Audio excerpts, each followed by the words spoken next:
আমি কিছু সবজি নিয়ে নিব। আমি এখন রান্নাটা করে নিব। এখানে আমি একটু গরুর মাংস রান্না করে নিচ্ছি। আমি আর ইকরাম বিকাল টাইমে একটু নুডলস খেয়ে নিচ্ছি। আসসালামু আলাইকুম, কেমন আছেন সবাই? আজকে ইকরামকে নিয়ে স্কুলে যাব। প্রায় 1 মাস পর ওর স্কুল বন্ধ ছিল, তাই ওকে আমি এখন নাস্তা দিয়েছি। নাস্তা করব 2 মাস এলে একসাথে, তারপর ওকে নিয়ে আমি স্কুলে যাব। ইকরামকে স্কুলে দিয়ে আমি কিছু সবজি নিয়ে নিব বাসার জন্য। তো সবজির দোকানে আসছি, একটা আঙ্কেল ভ্যান গাড়িতে বিক্রি করতেছিল সবজিগুলা, আর দেখলাম টাটকা টাটকা। সকালে সবজিগুলা কিনতে গেলে একটু টাটকাই পাওয়া যায়। ইকরামকে স্কুলে দিয়ে আসছি তাড়াতাড়ি। আমি এখন রান্নাটা করে নিব। দুপুরের রান্না কিছুই করি নাই, তাই ভাবলাম ওরে যেহেতু স্কুলে দিয়ে আসছি আমি একটু রান্নাটা করে নিই ঝটপট করে।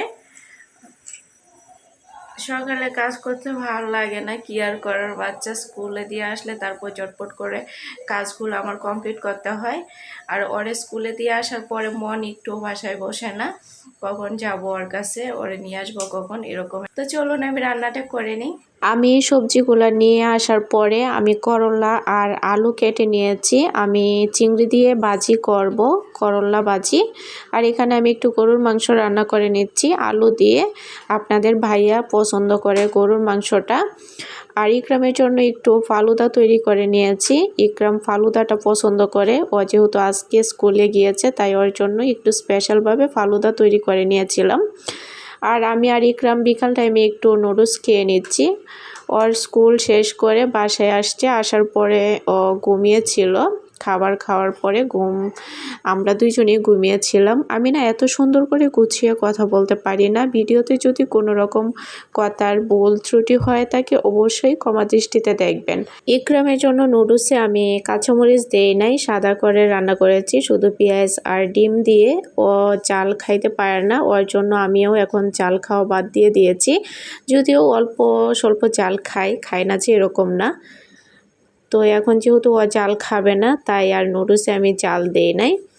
ওরে আমি হোমওয়ার্ক করাবো একটু পরে, তাই ভাবলাম আমরা নাস্তাটা করে নেই। ইকরামকে বলতেছিলাম এখন পড়তে বসতে হবে তোমার, বলে না আমার তো খাওয়া হয় নাই, আমি আরও পরে পড়বো, আজকে পড়বো না, স্কুল বন্ধ। তো আমি বলতেছিলাম এগুলো বললে তো আর হবে না, পড়তে বসতে হবে। বলে আমি এখন চা খাবো না। কারণ কেন বলতেছে আমি আপনাদেরকে একটু বলি।